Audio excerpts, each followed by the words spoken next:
নানা রঙের দিন, দ্বাদশ শ্রেণী অজিতেশ বন্দ্যোপাধ্যায়ের একটা গল্প নিয়ে হাজির হয়েছি আমরা তোমাদের কাছে।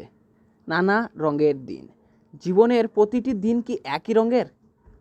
আসুন দেখুন অজিতেশ বন্দ্যোপাধ্যায় কীভাবে নানা অনুভূতির রঙে ছবির মতো আমাদের দিনগুলিকে ফুটিয়ে তুলেছেন।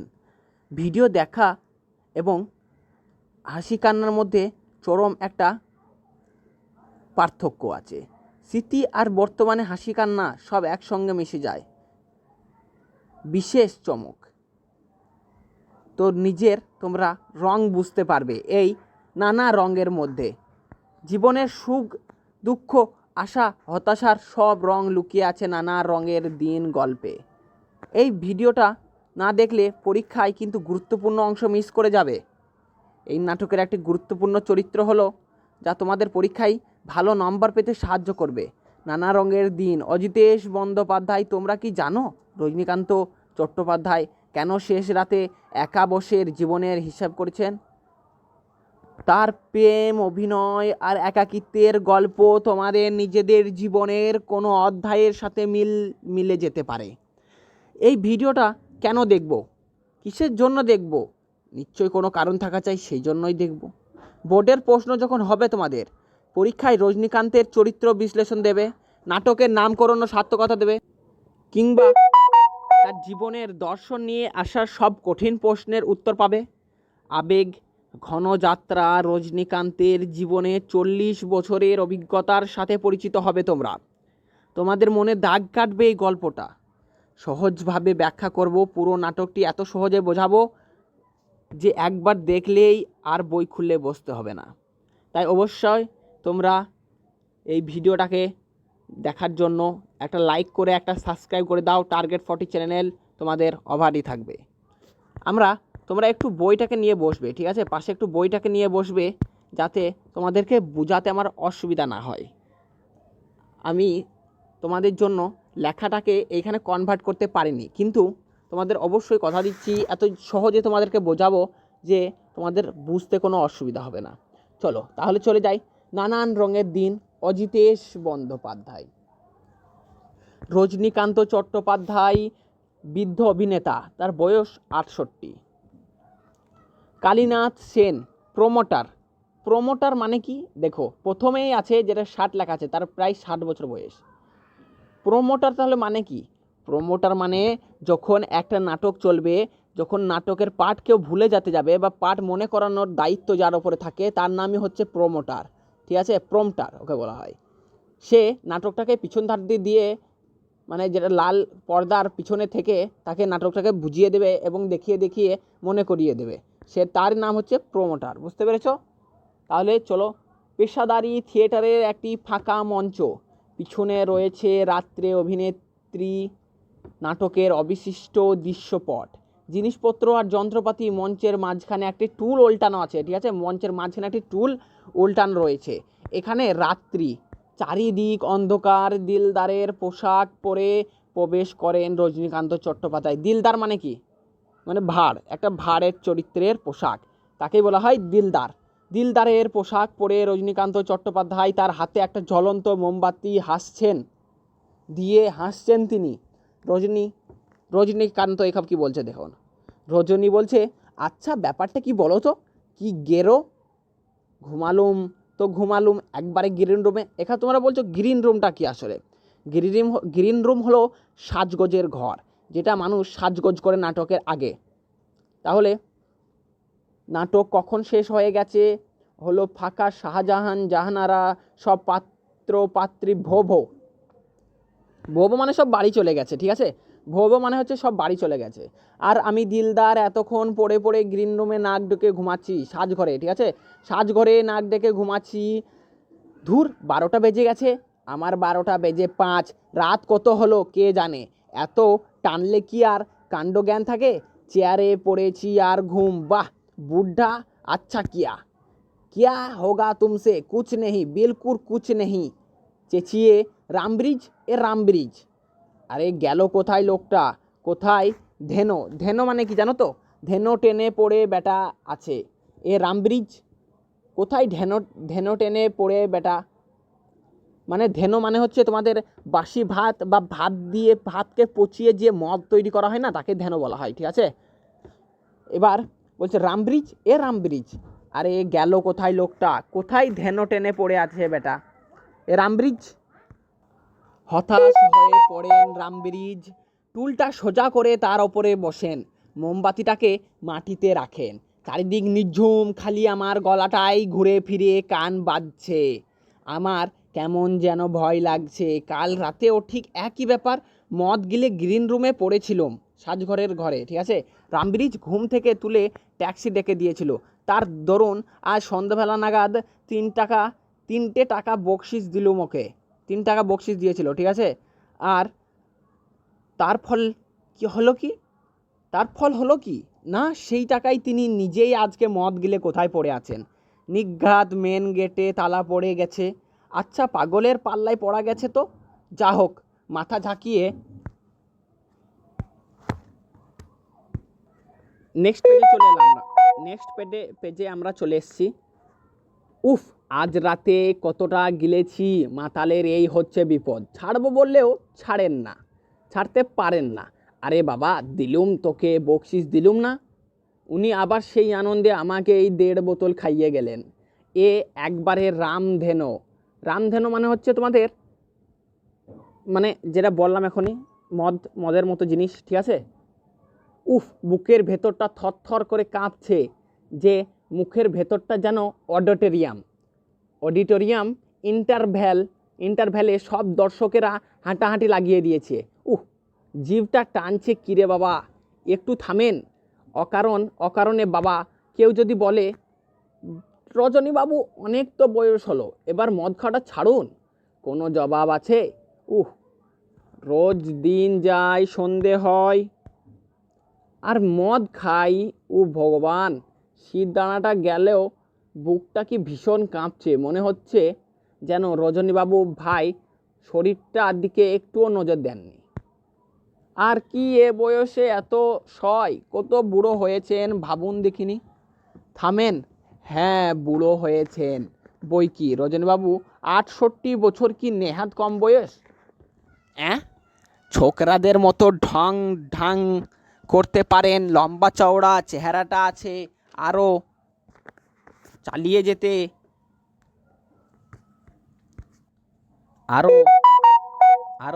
যেতে কিছুদিন লম্বা চুলে ডেইলি হাফ শিশি কলপ লাগিয়ে যেরকম ইয়ার্কি মারেন, তাতে বয়সটা ঠিক বোঝা যায় না।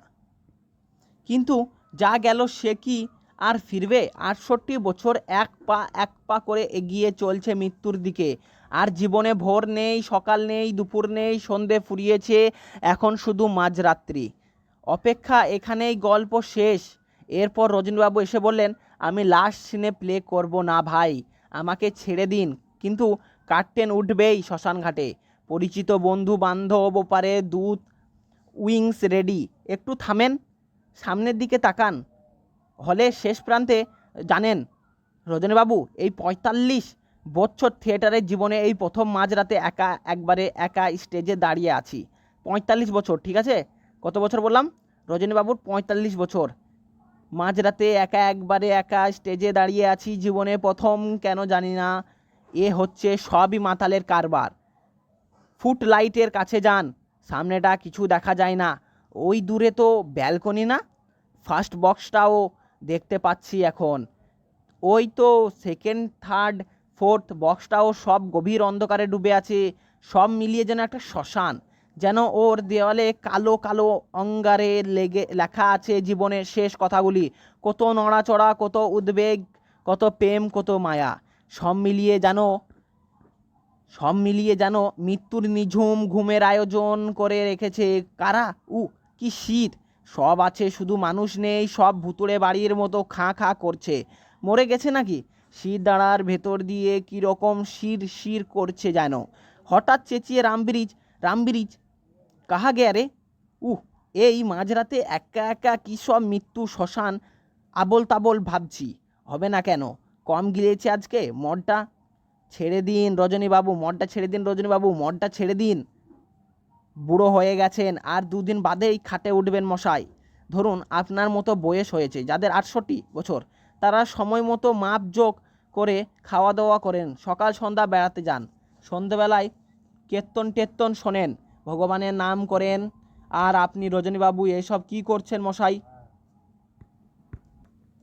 মাঝরাতে দিলদারের পোশাক পরে পেট ভর্তি মদ গিলে এসব থিয়েটারি ভাষায় কি আবোল তাবোল বলছেন বলুন তো? কেউ শুনলে ভয় পেয়ে যাবে। যে আন্দাজ করুন দেখি আপনার চোখগুলো দেখতে এখন কেমন লাগছে। যান যান, মেকআপ টেকআপ তুলে চুল টুল আঁচড়ে ভদ্র গোছার জামা কাপড় পরে বাড়ি যান। দেখেন, দেখেনি কি যে পাগলামি, কি যে কি যে পাগলামি করেন সারা রাত ধরে। এইসব ভাবলে হঠাৎ হার্ট ফেল করবেন যে। উইংস দিয়ে বেরিয়ে যেতে চান যে এগিয়েছেন, অমনি দেখা গেল পরেন ময়লা পাজামা, গায়ে কালো চাদর, এলোমেলো চুল, বুড়ো কালীনাথ সেন ঢোকেন। রজনীবাবু ভয়ে চিৎকার করে পিছিয়ে যান। কি কি চাই তোমার, কি চাই? অর্ধেক রাগ অর্ধেক মিননিত করে, কে কে তুমি? কালীনাথ বলেন, আমি রজনী। এখনও ভয় পেয়ে, কে নাম বলো? কালীনাথ আস্তে আস্তে এগিয়ে এসে, আমি চাটুর্য মশাই, আমি কালীনাথ, আপনাদের প্রমোটার কালীনাথ। রজনীকান্ত অসহায় হয়ে টুলের ওপর বসে পড়েন। জোরে জোরে জোরে নিঃশ্বাস পড়তে থাকে, সারা শরীর কাঁপতে থাকে। রজনী, এ কে? ও তুমি, তুমি কালীনাথ? তুমি এত রাতে কি করছিলে এখানে? কালীনাথ, আমি রোজ লুকিয়ে গ্রিন রুমে ঘুমাই চাটুর্য মশাই, কেউ জানে না। আপনি বামুন মানুষ, মিছে কথা বলবো না। আপনার পায়ে ধরছি, এ কথাটা মালিকের কানে তুলবেন না চাটুর্য মশাই। আমার শোয়ার জায়গা নেই, একবারে বেঘর মারা পড়বো তাহলে। রজনী বলছে, ওহ তুমি কালীনাথ, তাই বলো। বলো কালীনাথ, তুমি কি হয়েছে? আজকের শোতে আমি 7টা ক্লাব পেয়েছি, মানে তালি, ঠিক আছে, ক্লাব মানে তালি। দুবার তো স্পষ্ট শুনেছি মাইরি, এই না হলে অ্যাক্টিং। কে যে একবার বললে, দেখেছো রজনী চাটুর্যে is Rajani Chatterjee, Chatterjee is রজনী চাটুর্যে, ঠিক আছে। মরা হাতি সোয়া লাখ, মরা হাতি সোয়া লাখ থাকলে তাহলেই বুঝলে কালীনাথ। এ দেখো এখানে একটা প্রশ্ন আসতে পারে তোমাদের, মরা হাতি সোয়া লাখ, বলছে মরা হাতি সোয়া লাখ। মরা হাতি সোয়া লাখ কোন কবিতায় অন্তর্গত এবং কবিতাটি মানে কোন কবিতা থেকে নেওয়া হয়েছে, এইভাবে তোমাদের একটা প্রশ্ন আসতে পারে, ঠিক আছে। তাহলে বুঝলে কালীনাথ, পাবলিক এখনও কীরকম ভালোবাসে আমাকে। আসলে যতক্ষণ স্টেজে দাঁড়িয়ে থাকি ততক্ষণ কদর, তারপরে যে ঘরে ঘরে যাই তখন কে কার, কেই বা এই বুড়ো মাতালটার খোঁজ করে বলো। উঠুন রজনীবাবু, চলুন, বাড়ি যাবেন। কেউ বলে না বাড়ি। কালীনাথ বলছে, বাড়ি চলুন, আপনাকে আমি বাড়ি পৌঁছে দেব। রজনী, কেন বাড়ি, কেন, কোথায়? কালীনাথ বলে, আপনার মনে পড়ছে না আপনার বাড়ি কোথায়?